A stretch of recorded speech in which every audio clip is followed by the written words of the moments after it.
आज हम ज्यामिति में चतुर्भुज के बारे में पढ़ेंगे।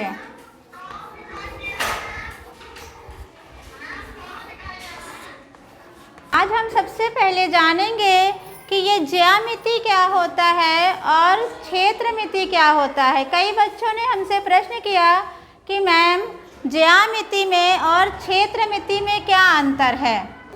क्षेत्रमिति को इंग्लिश में मेंसुरेशन कहते हैं।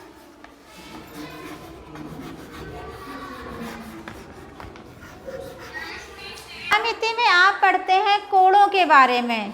सारी वही आकृतियां रहती हैं जैसे त्रिभुज, चतुर्भुज,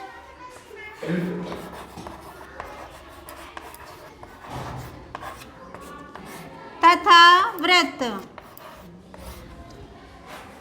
त्रिभुज, चतुर्भुज और वृत्त हम ज्यामिति में यानी जियोमेट्री में भी इसके बारे में पढ़ते हैं और मेंसुरेशन में भी इसके बारे में पढ़ते हैं। जब हम जियोमेट्री में इसके बारे में पढ़ते हैं तो हम इसके कोणों और इसकी भुजाओं के बारे में जानते हैं। जैसे त्रिभुज है, त्रिभुज में 3 भुजाएं और 3 कोण होते हैं। यदि कोई 2 कोण दिया है और एक कोण ज्ञात करना है तो ये ज्यामिति में आता है। जब कोणों के बारे में सवाल आते हैं तो वो ज्यामिति में आता है। और जब ये रहे कि इसका आपको परिमाप ज्ञात करना है या इसका क्षेत्रफल ज्ञात करना है तो वो क्षेत्रमिति में पढ़ते हैं। मेंसुरेशन को भी 2 भागों में पढ़ा जाता है।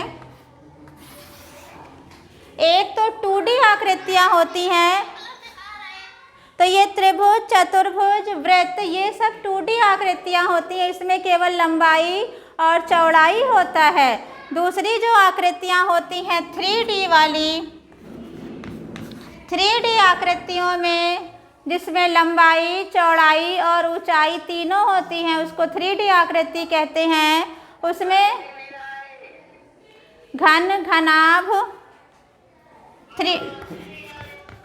3D आकृतियों में घन, घनाभ,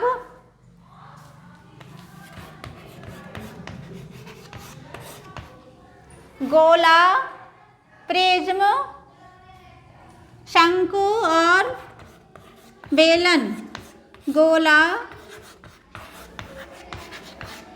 प्रिज्म,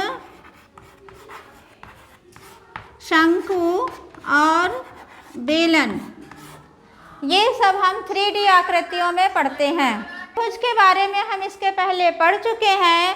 आज हम चतुर्भुज के बारे में पढ़ेंगे। चतुर्भुज यानी 4 भुजाओं से घिरी हुई बंद आकृति को चतुर्भुज कहते हैं।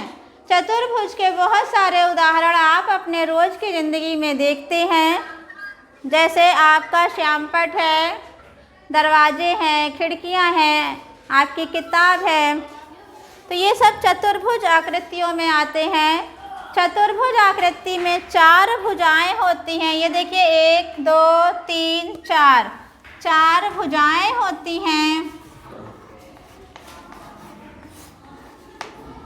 4 कोण होते हैं। ये देखिए कोण 1, कोण 2, कोण 3 और कोण 4 कोण होते हैं। और 4 शीर्ष होते हैं। जहाँ पर 2 भुजाएं मिलती हैं उनको शीर्ष कहते हैं। 4 शीर्ष होते हैं। जब 2 कोणों के बीच में एक भुजा उभयनिष्ठ होती है, जब 2 कोणों के बीच में एक भुजा उभयनिष्ठ होती है इसको कहते हैं आसन्न कोण। ये दोनों कोण कहलाते हैं आसन्न कोण।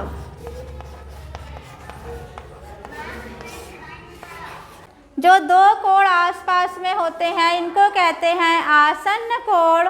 और जब 2 कोण एक दूसरे के सामने होते हैं, कोण 1 और कोण 3, ये कहलाएंगे सम्मुख कोण। कोण 1 और कोण 3 ये दोनों कोण कहलाएंगे सम्मुख कोण।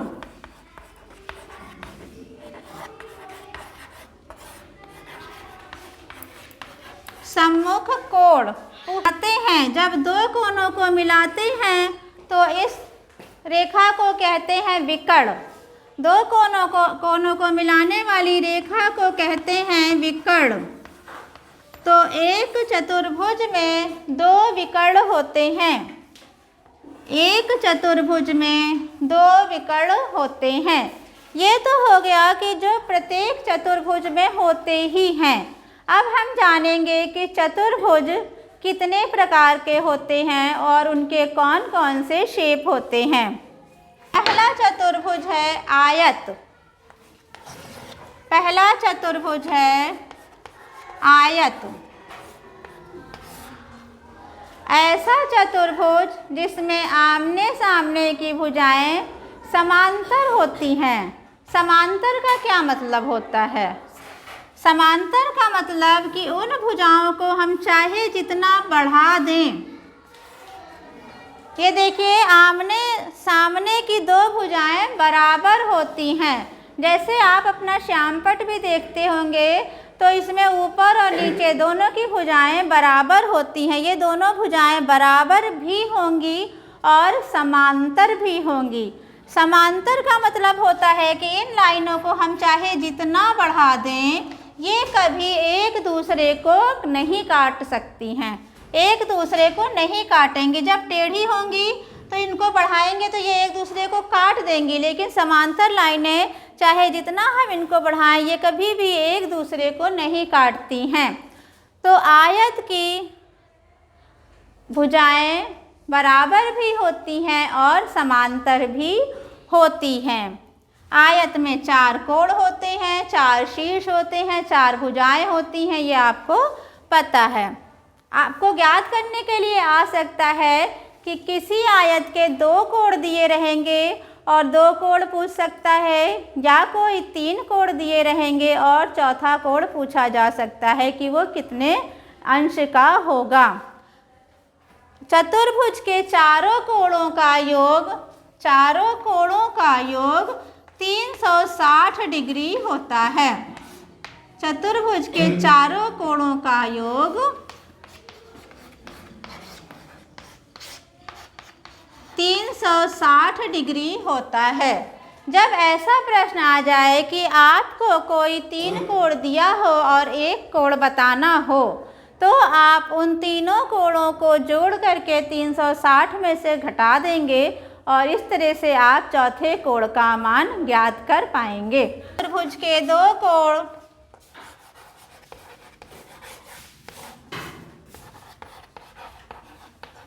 किसी चतुर्भुज के दो कोण 60 और 120 के हैं।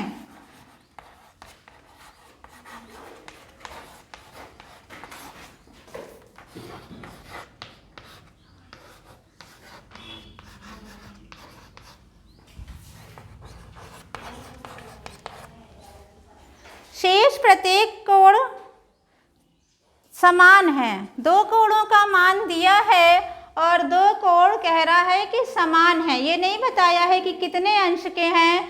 दो कोण समान हैं। शेष दो कोण समान हैं।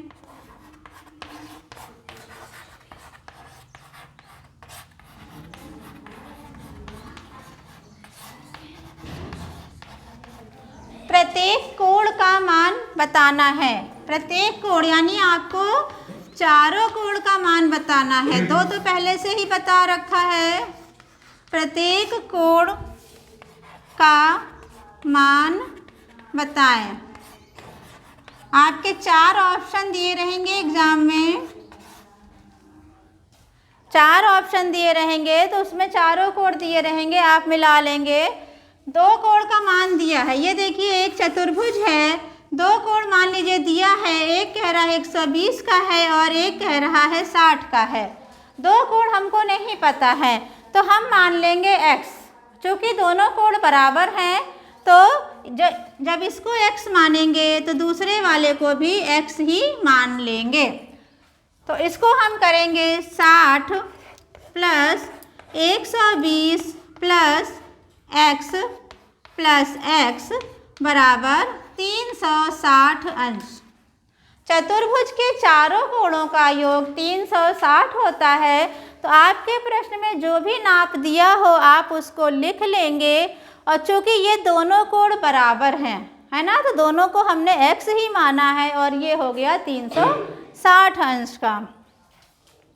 60 को और 120 को जोड़ेंगे, ये 180 हो गया। x और x को जोड़ेंगे तो ये 2x हो जाएगा।